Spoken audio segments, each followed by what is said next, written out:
and welcome to the GBNews YouTube channel. I'm Emily Carver. Now, Morrisons, one of Britain's largest supermarkets, has thrown its support behind farmers protesting Labour's controversial inheritance tax changes. Labour's recent tax measures have sparked widespread protests from farmers across the United Kingdom, with many fearing these changes could threaten the very existence of traditional family farming. Yes, under the new rules set to take effect from April 2026, farmers will face a 20% inheritance tax rate on inherited land and property valued above £1 million.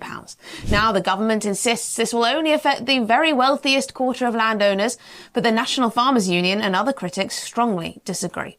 There are growing concerns that family-run farms operating on tight margins could be forced to sell their land just to cover death duties. The Central Association of Agricultural Valuers has produced a report suggesting that the government has significantly underestimated the number of farmers affected. According to their findings, around 75,000 farmers could be impacted over a generation, not just 500 in the first year, as the government claims. Morrisons has publicly aligned itself with the farmers' cause. Sophie Throup, the supermarket's head of agriculture, posted a video message on her social media expressing solidarity with Britain's farming community. "We're with you," Throup declared, addressing farmers' concerns about the government's recent tax measures.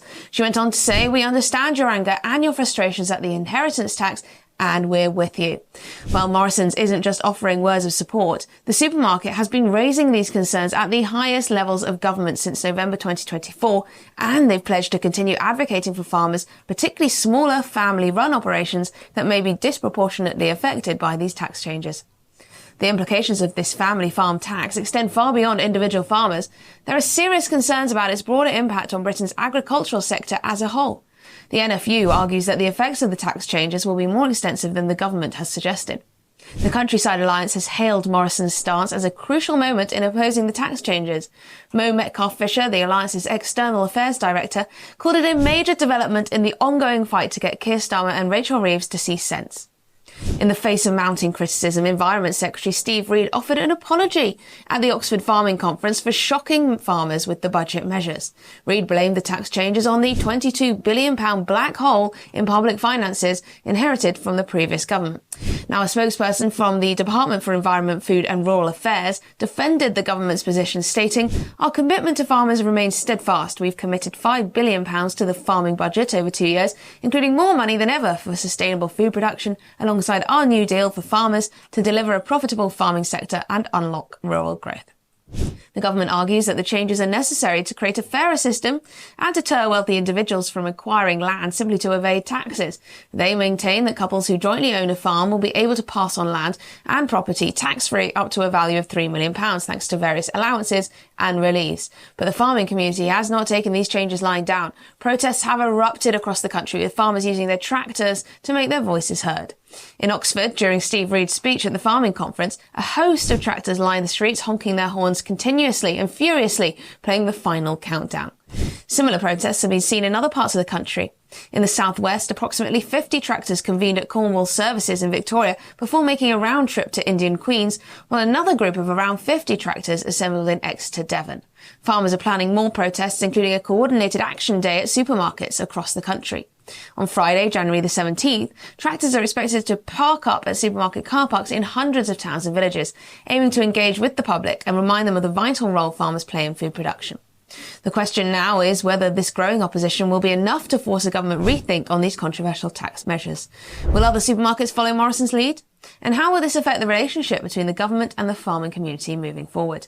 We do know that the impact of these changes could be far-reaching. There are concerns that the new tax regime could lead to the breakup of family farms, potentially altering the landscape of British agriculture forever.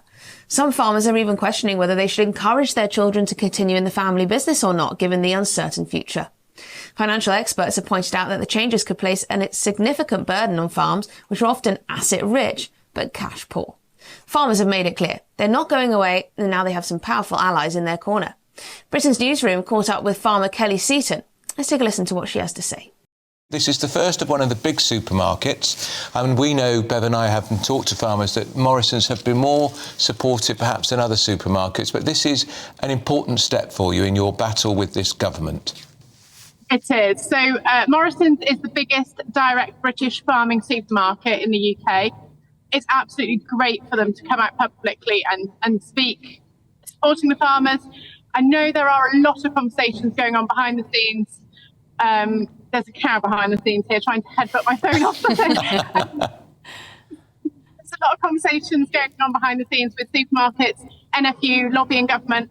But like I say, Morrisons has been one of the biggest supporters of UK agriculture. They've recently, in December, come out with Tractor Tuesday, which is in conjunction with mental health charity Lens Light, so that you can go into the cafe, wellies and overalls included, and you can have 25% off your breakfast and go and speak to consumers. So they are doing a lot to support us. But yeah, let's hope many others follow suit. Do you think they will, Kelly? Which supermarkets do you imagine might be at the back of the queue when it comes to supporting the farmers? I think once one goes, the rest will follow. Yeah, that's what I think. I hope that the next big ones will be Tesco and Asda, but we'll wait and see what happens. That it needs to be the big ones, doesn't it? Sainsbury's, Tesco's, Asda. We really need to have their support. I think the impact of the economy on farming is huge, and I think the impact of farming on the economy is also huge. So I think they would be daft not to. Do you sense any chink of light coming out of this government? Steve Reed, the Environment Secretary, he talks to farmers. Last week he was jeered and catcalled, and we saw the tractors outside honking their horns. He, of course, his hands are tied by that person called Rachel Reeves, the Chancellor of the Exchequer. Yeah, I think it was really interesting this weekend. There was an article came out that Rachel Reeves is depressed and anxious, or whatever it was that it said about her. Quite frankly, the mood on the ground in agriculture is probably 10 times worse. So I'm hoping that she is understanding how we're feeling. And like you say, I think Steve Reed's hands are pretty tied. But I would, sorry, there's a cow with my name, a cow called Kelly, licking my phone. Is the cow really called Kelly? Yeah. Oh. Does she want to talk? Does she want to have a word with us? I've got one behind me and one this side. Oh, there she is. Hello, Kelly. Brilliant. Well, you know what? You never stop working, you guys, do you? That's the thing. You never stop working, day or night. No, it's probably much like your job, up early in the morning.